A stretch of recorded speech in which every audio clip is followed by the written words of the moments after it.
Foreign Minister, welcome to the show. Great to have you here. I'm not sure whether you heard our reporters talking about the US election, 12 days to go. We are, I think it's fair to say, in the kind of final frenzy days of this election campaign. And if the polls are correct, as we just showed, it's going to be a very, very close one.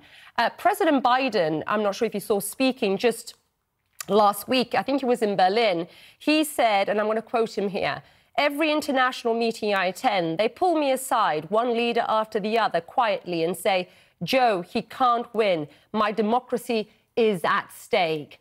Are these conversations, Foreign Minister, are they being had? Is there a nervousness in Europe about a second Trump presidency? Well, I wouldn't be as specific as well. President Biden mentioned that, but I can tell you that there is definitely nervousness. The countries are nervous about the whole election, how it will end, what kind of transit of power we are going to see in Washington. So a lot of questions. And then policy-wise, obviously, it doesn't matter which administration will win or would win. A lot of questions remain. Would United States look more inwards after the election, despite the, whether it's right or left administration being formed? So yes, indeed, a lot of questions, a lot of nervousness, and I would say that a lot of countries are looking what still we can do in Europe, to strengthen our position for whatever might come. And what can Europe do then to Trump-proof, be it your own country, Trump-proof Europe, Trump-proof NATO? What is being done? Look, I'll be honest with you. The way that Europe sees United States is that more and more our greatest ally, our greatest security and defense ally is looking inwards, and it's felt from both sides of the aisle. So I wouldn't say that it's I wouldn't use the words that you're using, about singling out one candidate currently. But the question is how Europe should, what Europe should do in order to be better prepared for this tendency in the United States. And since we have the greatest upheaval, the greatest change or political change that Europe has seen since the Second World War, really, it also provides a lot of nervousness. Can Ukraine be betrayed? That's basically a question. And I'm not singling out Trump for no particular reason, as you know. You and I have discussed him in previous discussion and previous shows where he has wavered, as you well know, Foreign Minister, on his support for Ukraine. He has declined to say whether he wants Ukraine to win the war, of course, and described Ukrainian President Volodymyr Zelensky, as I'm quoting, as a salesman who should never have left that word start. And I want to play what the former President Trump, candidate Trump, what he said just yesterday. Have a listen to this. Those cities are gone. They're gone. And we continue to give billions of dollars to a man who refuses to make a deal, Zelensky. There was no deal that he could have made that wouldn't have been better than the situation you have right now. You have a country that has been obliterated, not possible to be rebuilt. So what are your thoughts on this? I mean, should President Zelensky be making a deal with Putin at this stage? Well, look, the only thing that both sides of the Atlantic, Europe and United States, need to do right now is to commit to Ukraine's victory.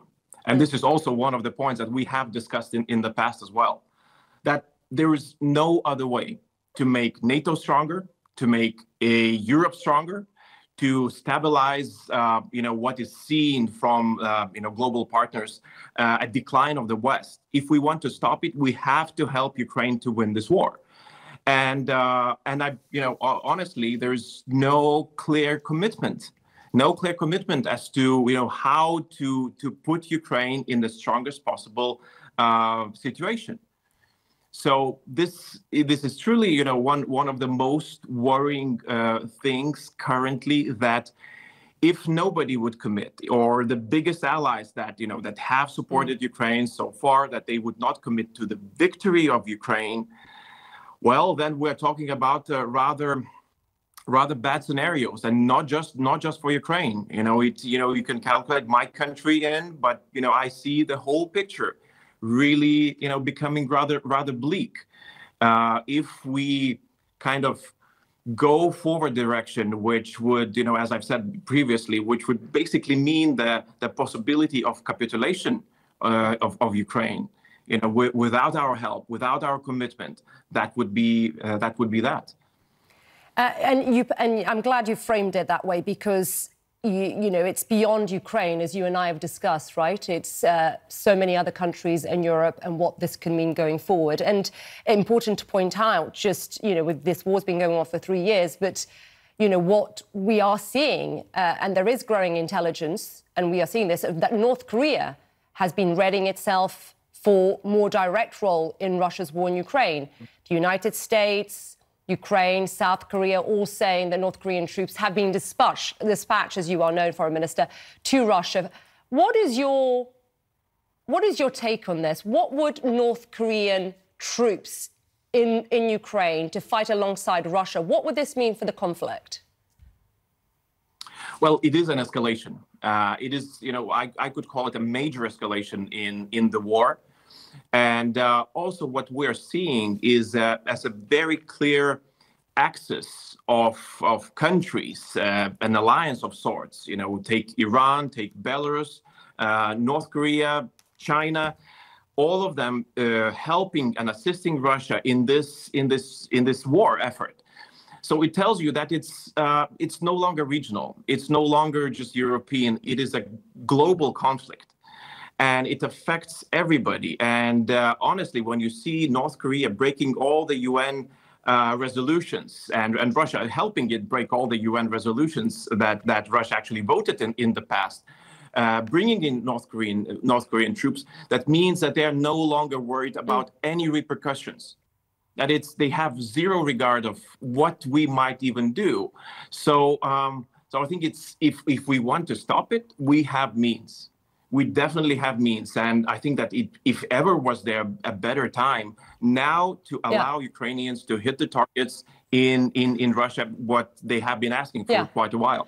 Let's talk about those means. I mean, just for our viewers, in the last 45 minutes, we heard that from the Ukrainian military intelligence service basically confirming that the first North Korean troops were spotted near military operations in Russia's Kursk region. So that speaks to the alarming nature of this moment. But what then are the means for Europe? Because I remember at the beginning of the year, and you and I believe, spoke about this, a proposal that was put forward, that was floated by French President Emmanuel Macron, right, of putting boots on the ground. He got a lot of stick for that. I remember that clearly. Should Europe then, Foreign Minister, be revisiting the idea of deploying troops to Ukraine? I mean, what are your thoughts on this? Well, I'm really hopeful that this idea is still on the table. Because the concept behind it, the way that President Macron framed it, is that nothing should be off the table. That basically we cannot allow Ukraine to lose. Putin has to lose. And therefore, all means that would help Ukraine should be thought of.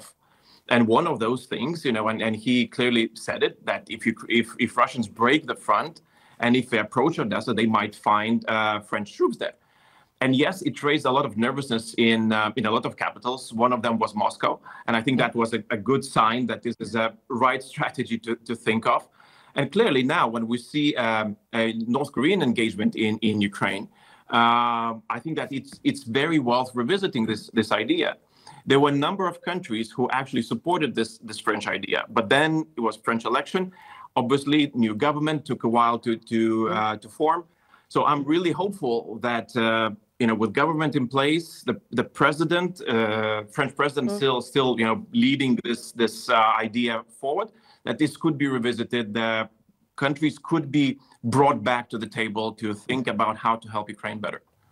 Foreign Minister Gabrielius Landsbergis, always great to get your insight. Thank you, Foreign Minister. Good to see you. Thank you so much.